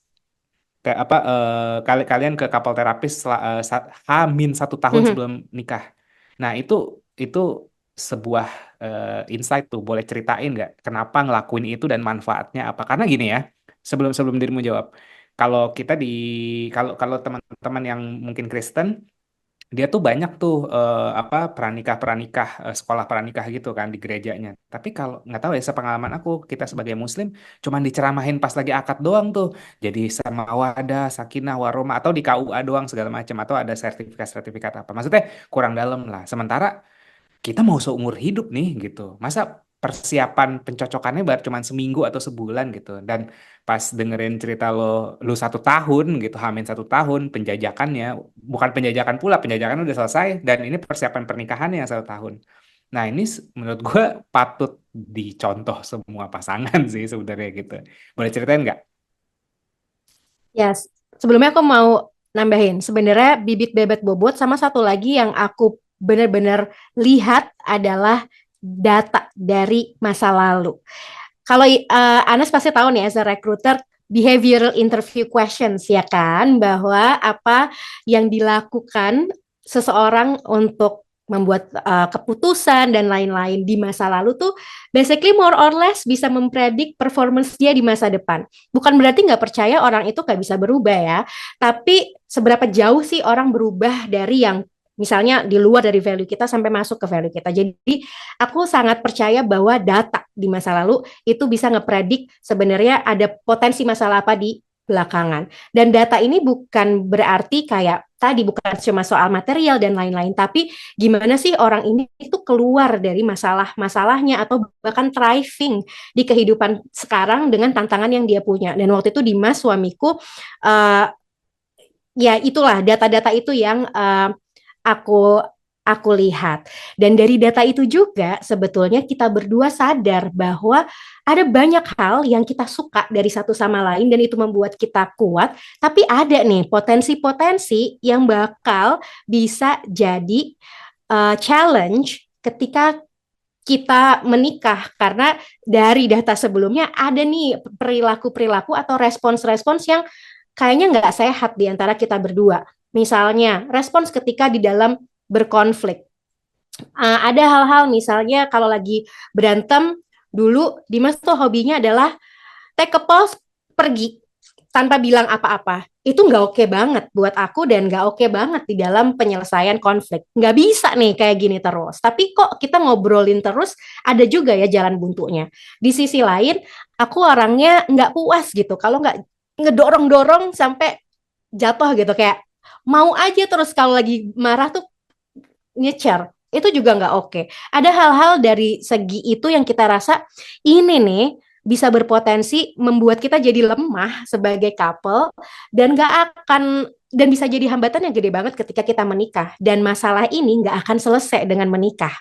Malah mungkin bisa jadi lebih buruk gitu ya, karena kita nggak ada way out, tapi way outnya nggak seleluasa sebelum kita menikah. Dengan kesadaran itulah, dan karena kita peduli satu sama lain dan kita pengen terus-terusan satu sama lain, akhirnya di situ kita bilang bahwa yuk kalau gitu kita selesaiin dulu nih bagasi-bagasi ini, karena semua respons-respons ini juga adanya karena dari respon-respons di masa lalu. Dan bahkan ketika digali lagi, gimana kita ngelihat keluarga seharusnya itu udah beda banget. Jadi walaupun kita sama-sama sayang, pengen membangun keluarga, tapi ternyata keluarga ideal buat Dimas saat itu karena dia dibesarkan sama single mom, keluarga itu tuh harusnya flawless. Nggak ada tuh ribut-ribut. Jadi kalau lagi ribut, itu alert buat dia, ancaman bahwa gue salah besar nih. Padahal ribut mah biasa aja. Di sisi lain, buat aku, ya keluarga itu tuh banyak flaws-nya dan nggak apa-apa ribut, ayo ribut, kita berkonflik tapi duduk bareng-bareng, sehingga bahkan dari persepsi itu aja udah beda. Dan rasanya menyamakan persepsi ini, aku yang saat itu berprofesi sebagai psikolog, aku nggak mau jadi terapisnya dia dan nggak mau ada di role itu supaya hubungannya tetap sehat. Aku nggak mau berusaha fix kamu. Kalau gitu ayo kita sama-sama psikolog supaya role aku sebagai pasangan tetap objektif, tetap ada di situ gitu, nggak bingung. Ya udah, akhirnya kita berproses dan dia juga terbuka. Jadi itu udah salah satu green light buat aku bahwa pasangan aku terbuka loh untuk pergi ke psikolog. Dan kita pergi berdua, ada dua tipe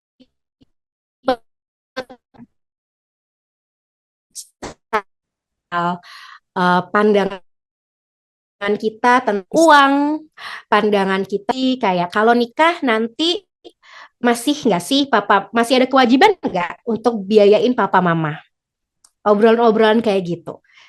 Seks juga, apa apa sih hal-hal yang bikin kamu turn on, nggak turn on, itu obrolan yang kita obrolin di sesi itu.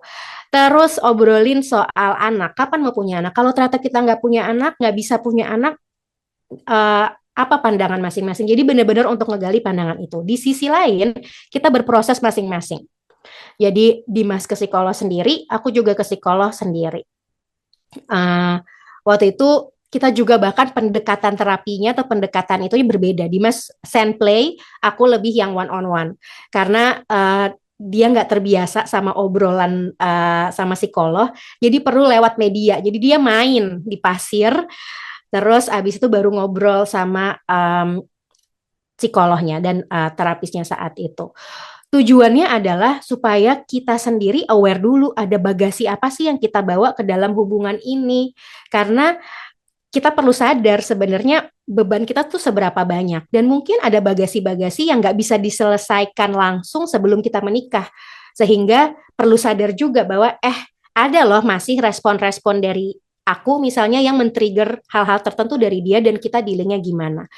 Lebih ke gitu sih. Yang pada akhirnya itu lumayan ini ya, dan sambil mempersiapkan pernikahan, dan itu lumayan banget sih. Ada keluar ruang terapi, triggernya langsung ada di depan mata kan, lagi nyiapin wedding day gitu, yang berantem sama mertua, yang dia harus dealing sama mamahnya, jadi langsung diimplementasiin bahkan, dan trigger-triggernya tuh beneran kayak nyata banget. Jadi aku bahkan ngerasa itu lumayan babak belur ya, maksudnya waktu di awal-awal. Tapi yang menarik adalah itu membuat kita semakin yakin bahwa di momen yang susah ini kita tuh tim ternyata, dan apa yang kita lewatin, si challenge-challenge ini malah membuat kita semakin yakin bahwa oh, kita aja bisa ya ngelewatin ini, dan ternyata kita bisa loh berdiskusi dengan cara yang berbeda ketika kita semakin aware. Dan ketika menikah itu ibaratnya, sekarang aku 8 tahun menikah ya, aku bisa bilang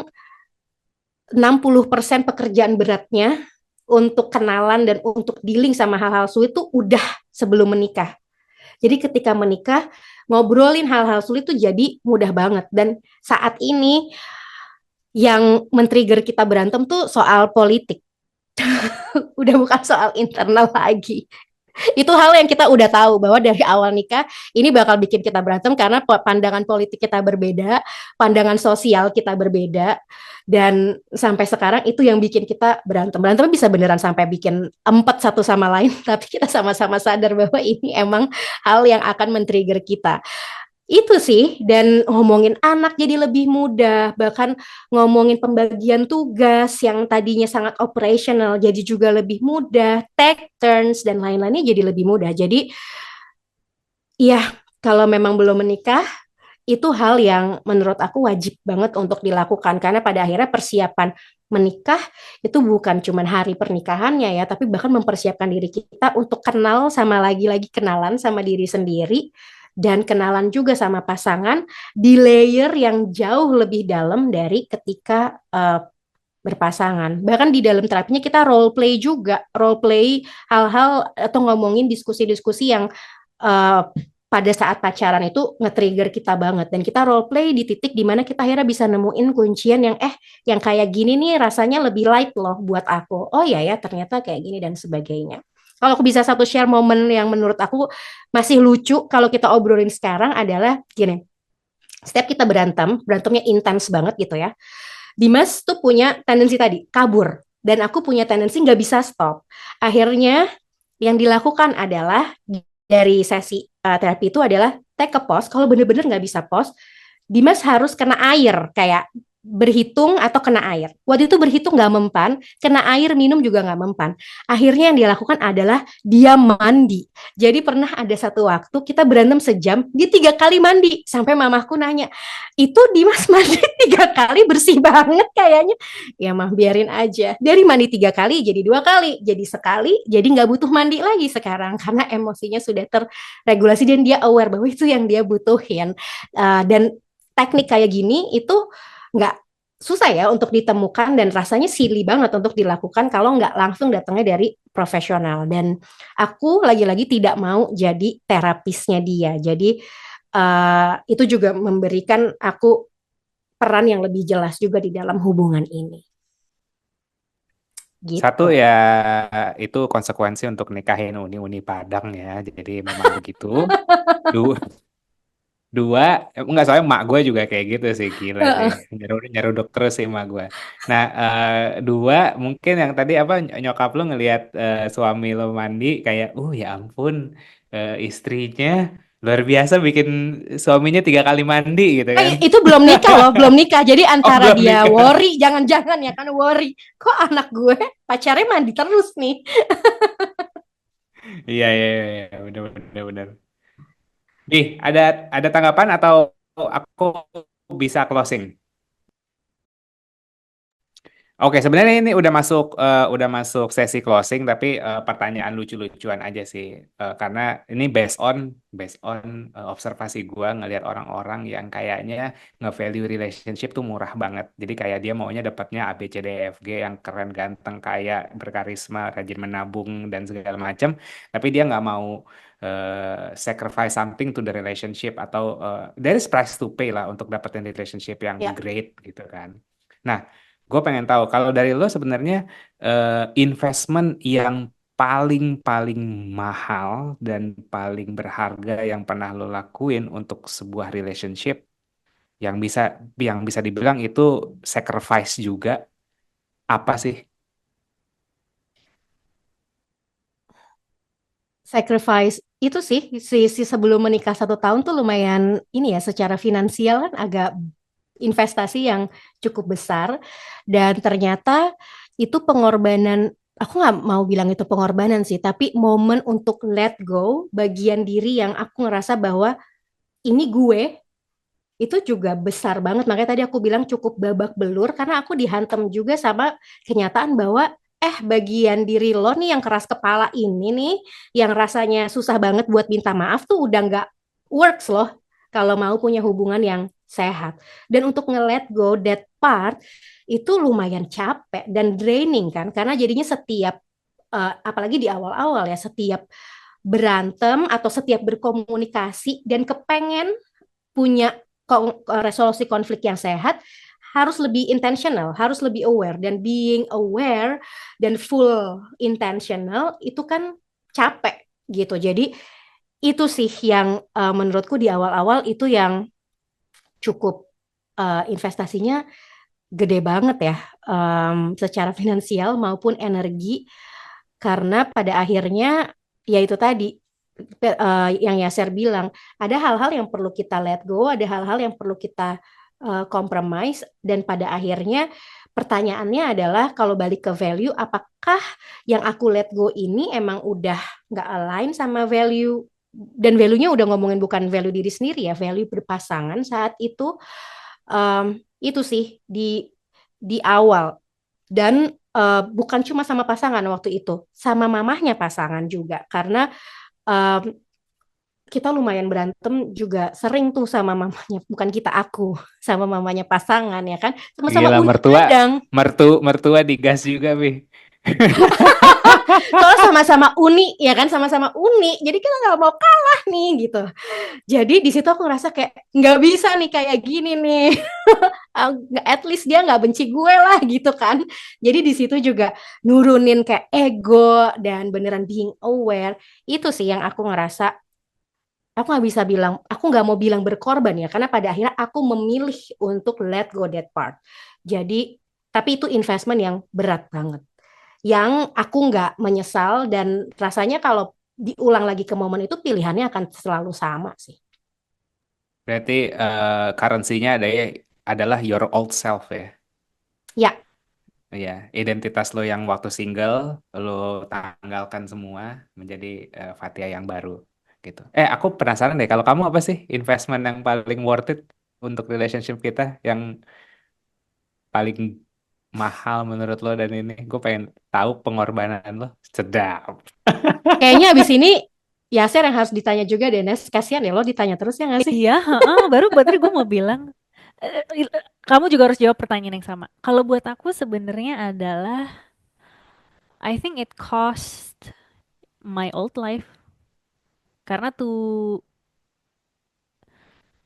choose me being together with Yaser, meaning kita kan punya kehidupan yang sangat berbeda dibandingin sama kehidupan kita masing-masing sebelumnya gitu. Jadi um, mungkin banyak orang yang eventually nggak kenal lagi nih sama Anes yang sekarang gitu. Eh, Bukan karena at the same time aku masih ngerasa Anes adalah Anes yang dulu, itu sisi-sisinya masih ada. Let's say like 40-50%.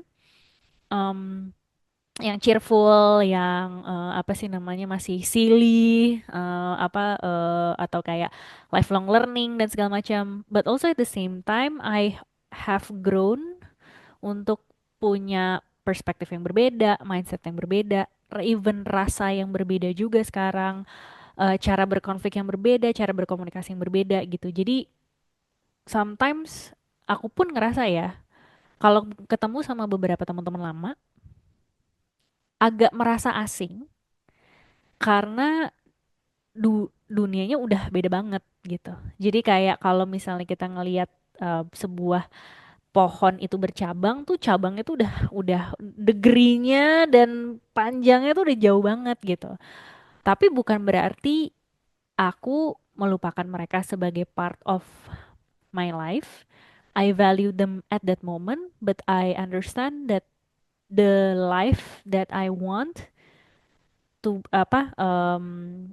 dan akhirnya aku memilih Yaser untuk menemani aku dalam kehidupan itu, will cost me my old life, not only my old self but my old life. Kayak um, ya akhirnya lingkungan pun juga berubah, orang-orang lamaku pun juga mungkin tidak mengenal Agi Anes yang sekarang, tapi all I'm saying, I feel that I am a better person now, maybe in a way yang mereka nggak ngerti, and it's okay if they don't understand, as long as I understand that this is my choice and I feel happy and I feel content with my life, sehingga nggak ada yang namanya penyesalan sih. Karena sejujurnya aku paling anti banget, bukan paling anti, maksudnya aku tuh berusaha untuk belajar dari kesalahan orang-orang lain, dan kayak kakek nenek gitu-gitu pada bilang menyesal nggak ngelakuin ini, nggak ngelakuin itu. So sometimes even I have to let go kenyamanan aku dengan berdarah-darah dulu menikah sama Yaser, prosesnya pun it's not easy gitu kan. Sampai akhirnya ya udah sekarang kita bisa manage my life, kita bisa manage our life dengan cara yang bisa kita desain. So that's me. Lu apa Bi? Oh, gue ditanya nih. Basically, basically aku sudah bahagia sebelum ketemu Anes. My life is really perfect dan eh, mau ngejalanin apapun tanpa harus nge-explain something karena aku sangat bisa bilang hyper independent.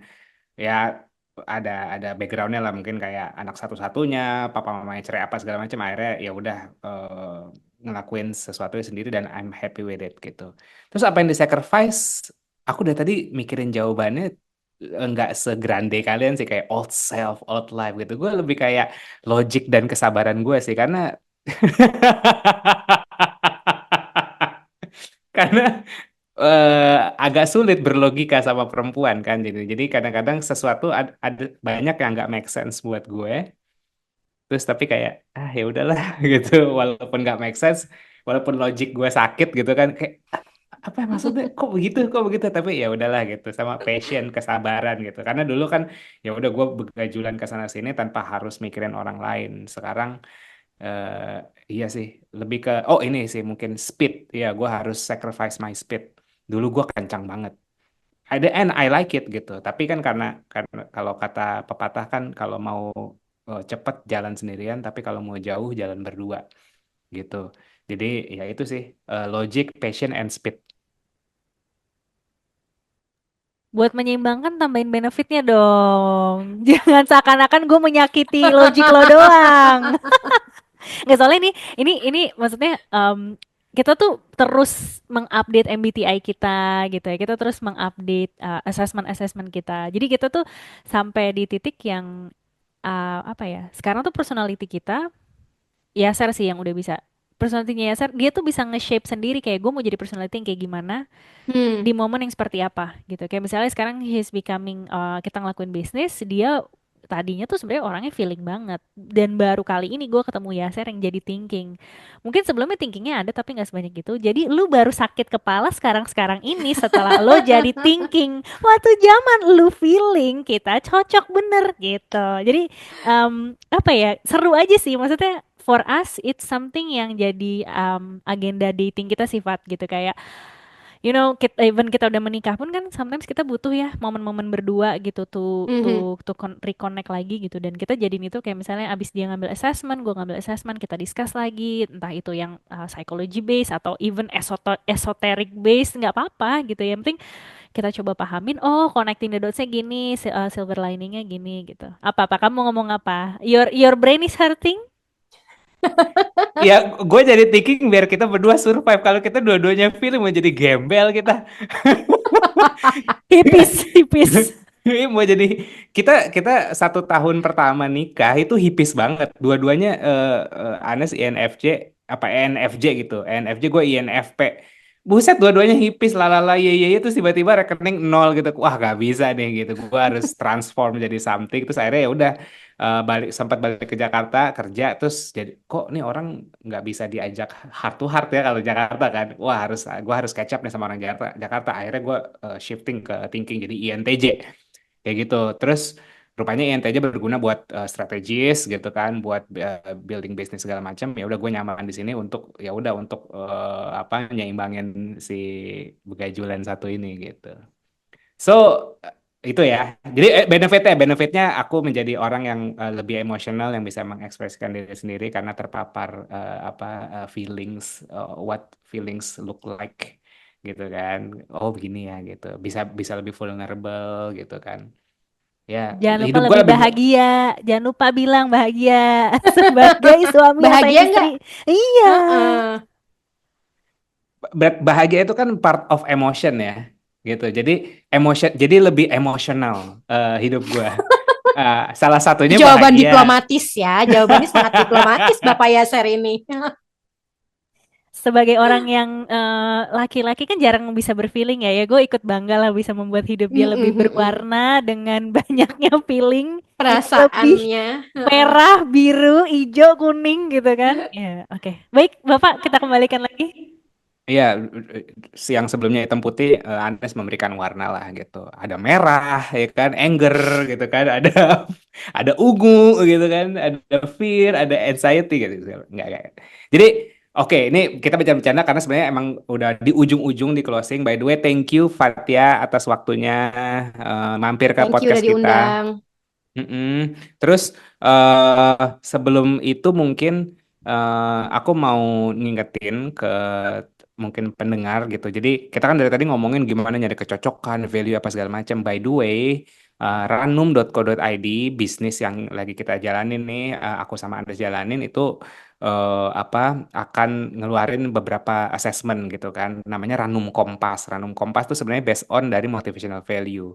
Jadi anggapannya nih kalau eh, satu, aku minum air, aku minum kopi sama Anes minum kopi, sikapnya sama gitu kan, tapi mungkin motivasinya berbeda. Aku aus, dia memang suka kafein, maybe kayak gitu. Nah, itu juga itu penting tuh sebenarnya biar kalian nggak kedistorsi sama sikap seseorang dan bisa tahu value-nya masing-masing. Nah, dari situ mungkin bisa menyamakan value. Jadi akan segera launching assessment kita namanya Ranum Kompas akar ya namanya ya. Jadi nanti kita milestone-nya ada akar tunas mekar. Akar itu program satu assessment dan satu nanti konsul sama psikolog di ranum.co.id. Silakan dicek. Kalian juga bisa ambil assessment gratis namanya Ranum Monster. Sebenarnya based on MBTI gitu kan. Kalau kalian suka di 16 personalities gitu kan ada avatar-avatarnya kita buah-buahan ya avatar-avatarnya gitu. Dan mungkin apa Fatia kalau ada campaign atau something yang mau dipromosikan silakan. Nggak ada sih, tapi buat yang mendengar ini, kalau ada perempuan-perempuan atau bahkan ibu-ibu yang baru memasuki fase baru di dalam hidup, mau baru menikah atau baru punya anak, ya kan, beradaptasi atau bahkan baru pindah ke negara lain dan lain-lain, dan kepengen menemukan lagi sebenarnya aku nih maunya apa ya, sukanya apa ya, boleh juga untuk cek-cek di ibupunyamimpi.org untuk kumpul sama ibu-ibu yang lain, tapi juga untuk lihat sebenarnya ada skill, ada knowledge baru apa yang pengen dipelajarin untuk explore identitas-identitas baru atau potensi-potensi baru di dalam diri kamu. Nice. Alright, kalau gitu podcast ini terima kasih yang sudah nonton dan dengar sampai sekarang. Sampai jumpa di episode berikutnya bersama aku dan Yaser di Sapio Pato. Bye bye.